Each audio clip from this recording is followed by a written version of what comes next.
சமூக வலைதளங்கள்ல பொய்யான செய்திகள் பரவுறது குறித்து நாம பலமுறை பேசும்போதே நான் பேரலையிலேயே எச்சரித்திருக்கிறேன், அல்லது வெவ்வேறு பொதுக்கூட்டங்கள் அரங்க கூட்டங்கள்ல பேசும்போதே எச்சரித்திருக்கிறேன். என்ன, பொய்யான செய்தி பரவுறதுன்றது அந்த செய்தி பொய்ன்றது மட்டும் இல்லை, அது மக்களை கலவரத்தை நோக்கி தூண்டும் அல்லது பாதுகாப்பற்ற சூழலை உருவாக்கும் அப்படின்னு நான் சொன்னது இன்றைக்கு நிஜமாக மாறி இருக்கிறது. ஒரு செய்தி நேற்று முழுக்க பரவுகிறது. என்னன்னு பரவுது? தமிழ்நாடு காவல்துறை அறிவிப்பு, பெண்கள் தனியாக ஆட்டோவிலோ அல்லது காரிலோ பயணம் செய்வதற்கு முன் அந்த வாகனத்தின் பதிவு எண்ணை ஒரு நம்பரை கொடுத்து அந்த நம்பருக்கு அனுப்புங்கள். காவல்துறை அந்த வாகனத்தை ஜிபிஆர்எஸ் மூலமாக ட்ராக் செய்து உங்களை பாதுகாக்கும். இந்த தகவலை உங்கள் அனைத்து குடும்பங்களுக்கும் பகிரவும். இப்படி ஒரு செய்தி பரவுது. இந்த செய்தியை பிரஸ் இன்ஃபர்மேஷன் பியூரோ இந்தியாவிலிருந்து ஏற்கனவே மறுத்திருக்கிறாங்க. எப்போ? 2019 மறுத்திருக்கிறாங்க. என்னன்னு மறுத்திருக்கிறாங்க? வாட்ஸ்அப்பில் பரவி வரும் பழைய செய்தி ஒன்றில் மும்பை காவல்துறை, அது மும்பை காவல்துறை ஒரு நம்பர் கொடுத்துருக்கிறாங்களாம், அவங்க பரப்புனதா சொல்லப்படுகிறது. இது ஏற்கனவே மும்பையில் பரவி இருக்கு. அப்போ இந்த செய்தி விச் மீன்ஸ் இது இந்த PIB India, press information bureau India மறுப்பு தெரிவித்தது தமிழ்நாட்டுக்கு இல்லை. 2019 டிசம்பர் 3 மும்பையில் இப்படி ஒரு நம்பரை போட்டு இதே மாதிரி உங்களை ஜிபிஆர்எஸ் மூலமா ட்ராக் பண்ணி இது பண்ணுவாங்கன்னு அப்போ ஒரு ஃபேக் நியூஸ் பரவி இருக்கு. அந்த ஃபேக் நியூஸை press information bureau of India மறுத்திருக்கு. அதே பொய் செய்தியை கூச்ச நாச்சமே இல்லாம மறுபடியும் பரப்பியிருக்காங்க. இது 2011 மும்பை மாநகரத்துக்கு மட்டும் மும்பை காவல்துறையால் தொடங்கப்பட்ட சேவை போல 2017 நிறுத்திட்டாங்களாம். அதுக்கப்புறம் 2019 வரைக்கும் அந்த நியூஸ் பரவிக்கிட்டு இருந்து அதை மறுப்பு தெரிவித்து இப்போ இவங்க அந்த நியூஸை போட்டு பரப்பிக்கிட்டு இருக்காங்க. இப்படி செயல்பாட்டிலே இல்லாத ஒரு நம்பரை மக்கள்கிட்ட கொடுத்து பொய்யாக இதை வாங்குறாங்க. இப்போ இந்த நம்பர் செயல்பாட்டில் இருக்கா இல்லையான்னு நமக்கு தெரியாது. ஒருவேளை இப்படி ஒரு செய்தியை யாரோ ஒரு சமூக விரோதி பார்த்து இந்த நம்பர் இருக்கிற இடத்துல வேற ஒரு நம்பரை போட்டு வேற சில டீட்டெயில்ஸை கலெக்ட் பண்ணி பாதுகாப்பு இல்லாத நிலையை உருவாக்கினால் என்ன செய்வீர்கள்? அது அச்சத்தை ஏற்படுத்தும் சூழலா இல்லையா? ஆக இந்த அரசாங்கம் செய்ததாக சமூக வலைதளங்களில் பரவுகின்ற செய்தி என்பது ரொம்ப ரொம்ப பொய்யான செய்தி. இப்படி ஒரு செய்தியே நடைபெறல. இன்னொன்று நியூஸ் பார்த்தேன், ரொம்ப அதிர்ச்சியான ஒரு நியூஸ். கோரிக்கை விடுத்த 2 நாட்களில் சாலை சீரமைப்பு அப்படின்னு சொல்லிட்டு எங்க ராதாபுரத்துல டாக்டர் KS கிறிஸ்டோபர் அப்படின்றவர் 2 நாள்ல ரோட்ல இருந்த பள்ளம் மேட்டையெல்லாம் சரி பண்ணிட்டாரு அப்படின்னு. நீங்க அந்த போட்டோவை பாருங்க. பிஃபோர்னு ஒரு போட்டோ இருக்கு. இந்த போட்டோவில் நீங்க கவனிக்க வேண்டியது என்ன? இடதுபுறம் இருக்கிற போட்டோ எடுத்துங்க. ஒரு சஃபாரி மாதிரி தெரியுது, அந்த வண்டி நிக்குது, அதனுடைய அந்த கதவும் 2வது கதவும் தெரியுது, ஃப்ரண்ட் வீல் மட்டும் தெரியுது. அப்படி அந்த போட்டோவில் வலது பக்கம் பாருங்க, 2 டூ வீலருடைய பின் சக்கரங்கள் மட்டும் தெரியுது. முன்னாடி பாருங்க, ஒரு ஆட்டோ ஓரமா நிக்குது. அதே போல அந்த ரோட்ல அந்த பக்கமா ஒரு கார் போகுது, இந்த பக்கமா ஒரு ஆட்டோ வருது, நடுவுல ஒரு பாலம் இருக்கு. அப்படியே கீழே வாங்க, இது ஆஃப்டர் போட்டோ, அதாவது எப்படி ரோடை சரி பண்ணதுக்கு பிறகு. மேலே என்னென்னலாம் இருந்துச்சோ அதெல்லாம் அப்படியே இருக்கா? லெஃப்ட் சைடு கார் நிக்குதா, முன்னாடி ஒரு கார் போகுதா, அந்த பக்கம் ஒரு ஆட்டோ வருதா, இந்த பக்கம் ஒரு ஆட்டோ நிக்குதா, இந்த பக்கம் 2 டூ வீலருடைய போட்டோ நிக்குதா? எப்படி வாகனத்தையே நகர்த்தாம ரோடு போட்டீங்களா? அந்த டயருக்கு அடியில் வேற ரோடு இருக்கு. எப்படி அப்படி வண்டி அலேக்கா தூக்கி நடுவில் தாரை விட்டு பூசிட்டு திருப்பி அதே இடத்துல வச்சிட்டீங்களா? புரியலையே. இந்த போட்டோவை எப்போ நம்பலாம்?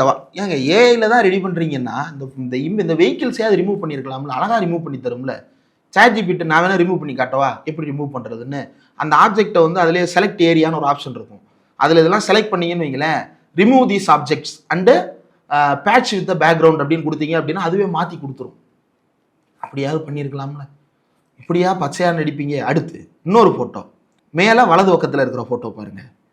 ஒரு கார் ஒன்று நிற்கிது, ஒரு செடானோ அல்லது மைக்ரோ ஏதோ ஒன்று நிற்கிது. அந்த பக்கம் ஒரு டூ வீலரோ ஒரு சைக்கிளோ வருது. இந்த ஓரத்தில் ஒரு ப்ளூ கலரில் மூடி போட்ட ஒரு ஃபோர் வீலர் நிற்கிது, ஃபோர் வீல் சைக்கிள் ஒன்று நிற்கிது. அப்படியே கீழே வாங்க. கீழே வந்தீங்கன்னா அதே காரு அப்படியே நிற்கிதா? அது பிரச்சனை இல்லை, அது ரோட்டுக்கு வெளியே நிற்கிது. அந்த தார் ரோட்டில் பாருங்க, மேலே ஒரு வண்டி வந்துக்கிட்டு இருந்துச்சுல, அது அப்படியே வந்துக்கிட்டு இருக்கு பாருங்க. அதாவது அந்த வண்டி வர வர வர வர ரோடை போட்டுக்கிட்டே வர்றாங்க. சிவாஜி படம் பார்த்துருக்கீங்களா? அப்படியே சிவாஜி அதாவது ரஜினி நடந்து வர வர பின்னாடி அப்படியே ரோடு வந்து டர டர டர டரன்னு ரோல் அவுட் ஆகும். அப்பனா கூட இடம் மாறி இருக்கணுமே, வண்டி இடமே மாறலையே, இது என்னங்க லாஜிக் இது? கீழே இருக்கிற படத்தை பாருங்க, அப்படியே இருக்கு பூராமே. இப்ப பொய் பரப்புறதுன்னு ஆயிருச்சுன்னா கூட இவ்வளவு மோசமான பொய்கள், இவ்வளவு கேவலமான பொய்களை பரப்பி இருப்பது என்பது ரொம்ப ரொம்ப அருவருக்கத்தக்கதாக இருக்கிறது. தமிழ்நாட்டில் பாதுகாப்பான சூழலுக்கு எதிரானதாக இதெல்லாம் இருக்கிறது. இதை உடனே தடுத்து நிறுத்தணுன்றத பலமுறை நாம வலியுறுத்தி இருக்கோம். ஆனாலும் கூட தடுக்க மாட்டாங்க. இன்னைக்கு ஒரு செய்தி பார்த்தேன்.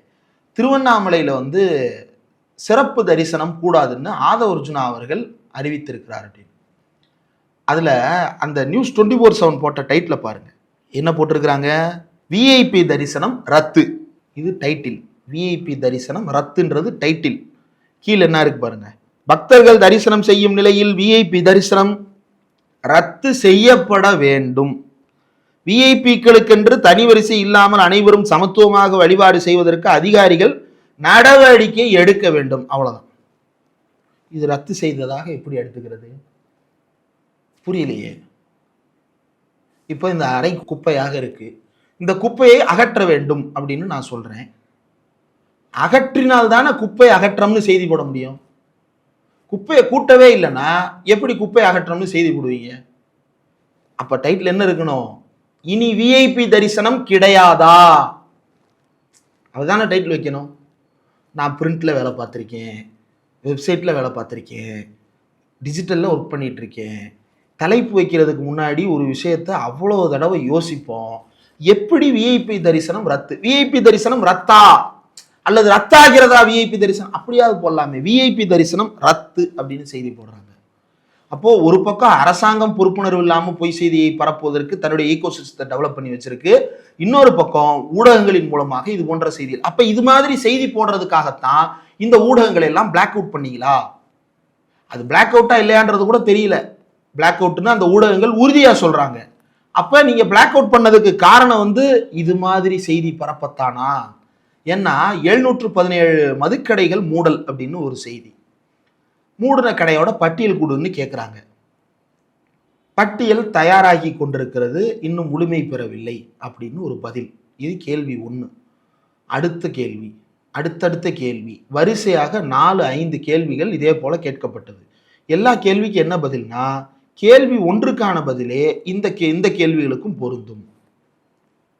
நீங்க முத நாள்ல என்ன பண்ணீங்க? 717 மதுக்கடைகள் மூடப்பட்டனன்னு செய்தி போட்டீங்க ஊடகங்களின் மூலமா. அப்போ ஊடகங்கள் சொன்னது உண்மையா அல்லது மூடப்படவில்லை என்று அரசு சொல்றது உண்மையா?